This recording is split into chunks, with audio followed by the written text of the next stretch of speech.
Matter के साथ हाजिर हूं मैं राकेश रंजन। आज बात करते हैं नेताओं की। चुनाव का मौसम है तो जाहिर है यह समीचीन भी है। नेताओं की बात, नेताओं की आत्मा की बात। चुनाव के समय आत्मा कचोटती है और अंतरात्मा जागती है। यह सामान्य प्रक्रिया है। अब तक ऐसा कोई मामला सामने नहीं आया था जिसमें कोई आत्मा अपनी इच्छा से शरीर से बाहर निकलकर घूमने लग जाए। खून के, बिजली के बड़े बड़े बिल और गाड़ी के चालान देखकर आम आदमी के शरीर से आत्मा निकलने की घटनाएं सुनी गई हैं, लेकिन वे तुरंत अपने शरीर में घुस जाती हैं। भटकते हुए ऊर्जा मंत्रालय या सड़क परिवहन मंत्रालय में जाकर मंत्री के ऊपर मंडराने नहीं लगती। 3 दिन पहले पृथ्वीलोक से इंटेलिजेंस रिपोर्ट मिली थी कि एक जीव अपने शरीर को छोड़कर खुला घूम रहा है। फाइलों में तलाशा जा रहा था कि ऐसा कोई विधान, नियम, कानून, प्रक्रिया या कोई एविडेंस केस मिल जाए जिसके आधार पर आगे की कार्यवाही सुनिश्चित की जा सके। यमराज पास बैठे थे, उनका सर घूम रहा था। टीवी पर चलते समाचार देखकर और घूम जाता। चित्रगुप्त 25,000 फाइलों को खाक छान चुके थे। एक तरफ क्लाउड पर स्टोर किए गए आर्काइव फाइलों में भी ढुलाई चल रही थी और दूसरी तरफ सीसीटीवी फुटेज भी खंगाला जा रहा था। कहीं कुछ मिलता ही न था। सिक्योरिटी के मद्देनजर प्रोटोकॉल तो यह था कि आत्मा शरीर को तभी छोड़ सकती है जब कम से कम एक यमदूत सामने हो। यमलोक से प्रक्रिया आरंभ होती थी जिसमें रिटर्न ऑर्डर जारी होता। यमदूत प्राणी के पास पहुंचकर पहले उसका बायोमेट्रिक स्कैन करता और फिर मिलान के पश्चात चित्रगुप्त कार्यालय में अनुमोदन के लिए याचिका भेजता। चित्रगुप्त कार्यालय से ओटीपी मिलने के बाद ही यमदूत कहता, चलो शरीर से बाहर निकलने का समय आ गया। इसके बाद साथ जीव को सीधा यमपुरी में डिलीवर कर दिया जाता। भटकने का अवसर ही नहीं। अगर कभी किसी जीव ने गलती से अगर कभी किसी जीव से गलती से उसका शरीर छूट भी जाता तो प्रोटोकॉल के अनुसार उसे शरीर के आसपास रहने की हिदायत थी ताकि वेरिफिकेशन प्रक्रिया आसान हो सके। शरीर से दूर जाने पर उसके भटकने की संभावना भी रहती और किसी और भटकते जीव के उस शरीर पर अधिकार जताने की भी। आत्माएं भटकती हैं, लेकिन वो ऐसी आत्माएं होती हैं जिनका अप्रूवल चित्रगुप्त कार्यालय से नहीं आता या जिनका बायोमेट्रिक स्कैन फेल हो जाता है। ऐसी आत्माओं के लिए हम लोग का जनसंपर्क विभाग लोक अदालत के कैंप लगाकर निपटारे की व्यवस्था भी करता था। लेकिन यह केस अलग था। यह प्राणी जिंदा था, उसका शरीर जेल में था और आत्मा बाहर भटक रही थी।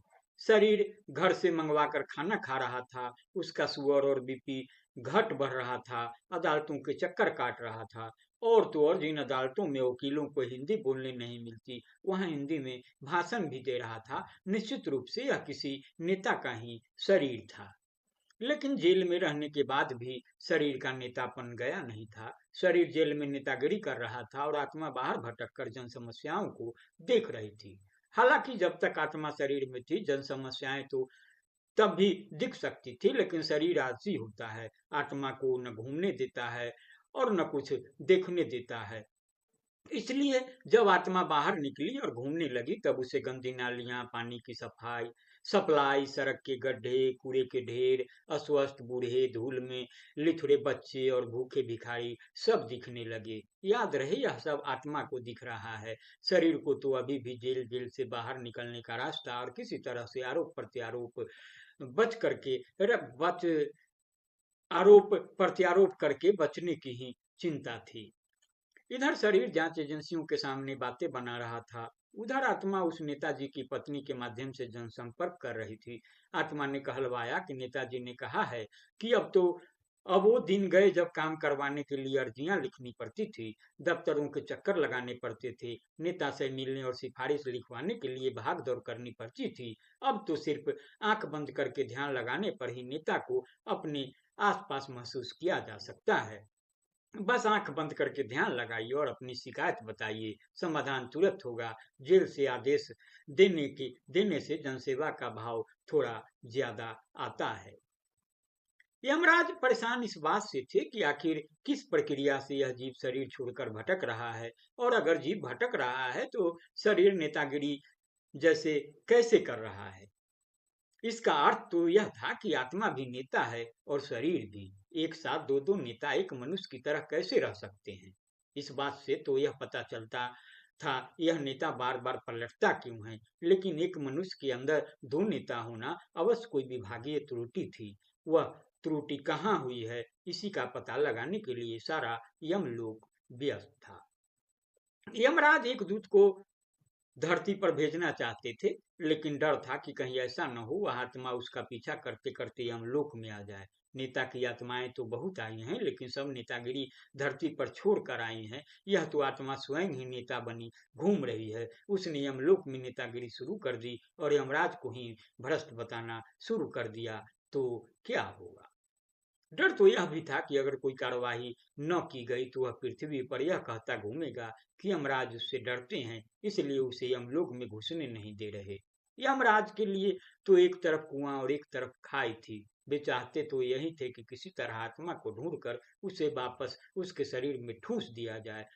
दोनों कुछ साल जेल में रहें तो संभवतः उसकी नेतागिरी निकल जाए। लेकिन किसी सीसी फुटेज में आत्मा दिखती ही न थी।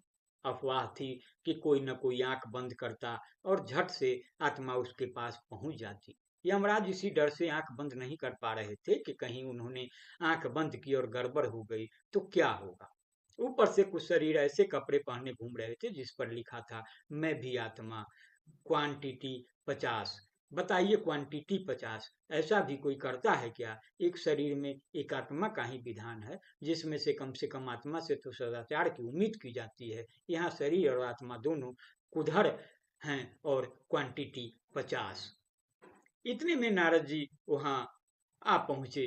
परस्पर अभिवादन के बाद उन्होंने यमराज से परेशानी का कारण पूछा तो यमराज ने ऊपर लिखी सारी बातें सुनाई। नारद बोले, यमदूत को भेजने में समस्या है तो मैं देख आता हूँ। आत्मा मिली तो आदर पूर्वक उसे शरीर में वापस जाने के लिए कह दूंगा। यमराज ने उन्हें नेता की आत्मा पर एक रिपोर्ट तैयार करने धरती पर भेज दिया। नारद जी पहले राजघाट पहुंचे। जंतर मंतर से लेकर रामलीला मैदान में देख लिया, जीव न दिखा। विधानसभा में भी गए, वहां की सुनी कुर्सियां बता रही थी कि जीव यहाँ भी नहीं है। नारद सीधे उस मंत्री के पास पहुंचे जिसके पास नेता के आदेश पहुंच रहे थे।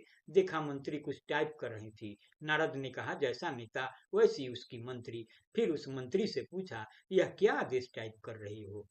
नेताजी का आदेश है। किसने आदेश दिया है। शरीर ने या आत्मा ने। शरीर से मिलने तो तुम गई नहीं और आत्मा यहाँ दिखती नहीं। उनकी आत्मा तो हम सब के अंदर है, वहीं से आदेश आते हैं। अच्छा, उनकी आत्मा तुम्हारे अंदर है, फिर तुम्हारी आत्मा कहाँ है। हमारी आत्मा भी हमारे अंदर है, उनकी आती जाती रहती है। फिर तुमको कैसे पता चलता है कि आदेश किसकी आत्मा दे रही है। जब भी हमें संदेह होता है या हमारी आत्मा हम पर हावी होने लगती है, तब यह कसौटी आजमाते हैं। हम उनकी शक्ल याद करते हैं और अपने दिल से पूछते हैं कि जो कदम उठाने का विचार कर रहे हैं वह उनके लिए कितना उपयोगी होगा। क्या उससे कुछ लाभ पहुंचेगा। क्या उससे अपने ही जीवन और भाग्य पर कुछ काबू पा सकेंगे। यानी क्या उससे उन लोगों को स्वराज मिल सकेगा जिनके पेट भूखे हैं और आत्मा अतृप्त है।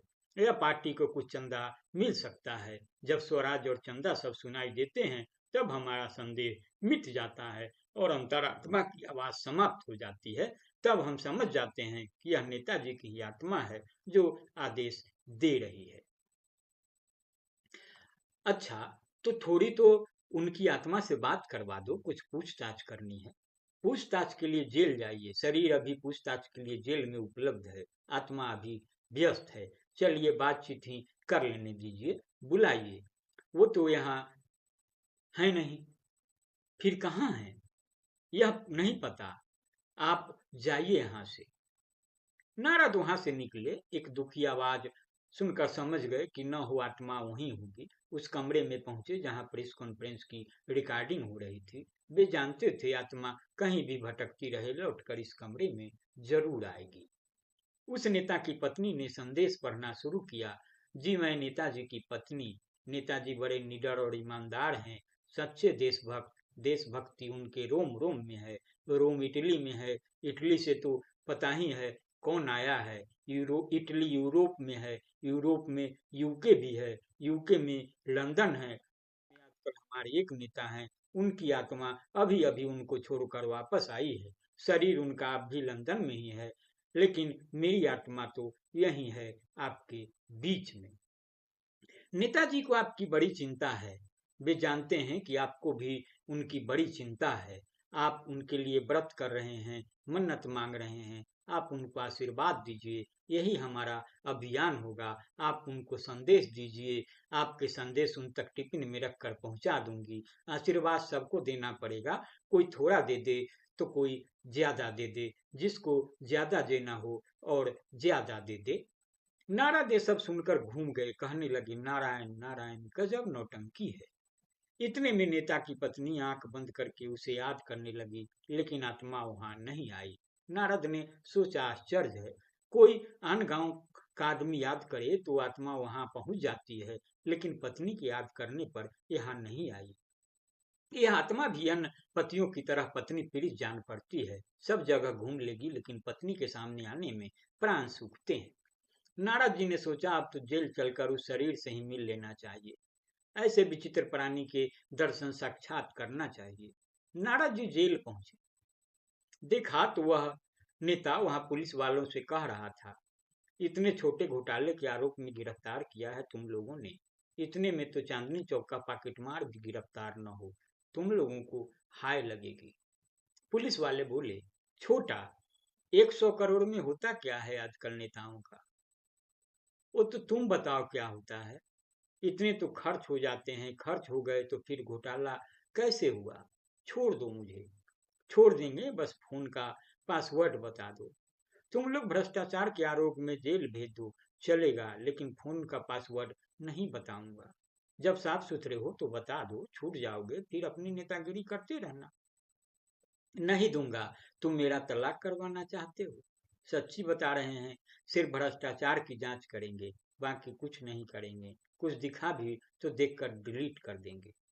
देखकर डिलीट कर दिया होता तो पासवर्ड देने में भी क्या ही दिक्कत थी। तो पड़े रहो यही, मेरा शरीर ही कैद कर लोगे ना, आत्मा को नहीं कर पाओगे। इतने में नारद बोले, मुझे बता दो, आत्मा कहाँ है, जरूरी काम है। तुम कौन, तुमसे मतलब, वह बोला, कुछ नहीं, पुरस्कार देना है। सोच रहे हैं शरीर तो बंद है, आत्मा को ही दे दे, मिल ही नहीं रही। नहीं मिलेगी, जैसे इनको पासवर्ड नहीं मिल रहा। नारद के दिमाग की बत्ती जली।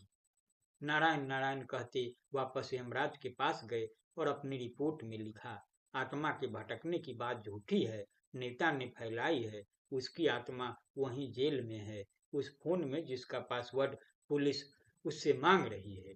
पासवर्ड मिलते ही उसकी आत्मा अपने आप उसके शरीर में वापस घुस जाएगी। आप इसे संजीदगी से सुनेंगे, गुनेंगे। मुझे उम्मीद है आपको यह पसंद आएगी। आपको बता दें कि यह लोकप्रिय व्यंगकार और लेखक अजय चंदेल जी की रचना है। इसे मैंने नवधर्म युग वेबसाइट से आपके लिए खास तौर से लिया है। इस वेबसाइट पर ऐसी रचनाओं की भरमार है।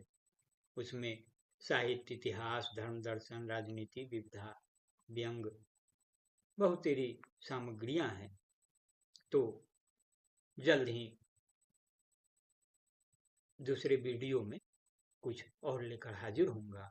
तो देखने सुनने के बाद अपनी प्रतिक्रिया से अवगत कराएंगे, लाइक करेंगे, शेयर करेंगे। हाँ, अगर आपने अब तक न्यूज़लेटर वितराकेश रंजन को सब्सक्राइब नहीं किया है तो सब्सक्राइब भी करेंगे।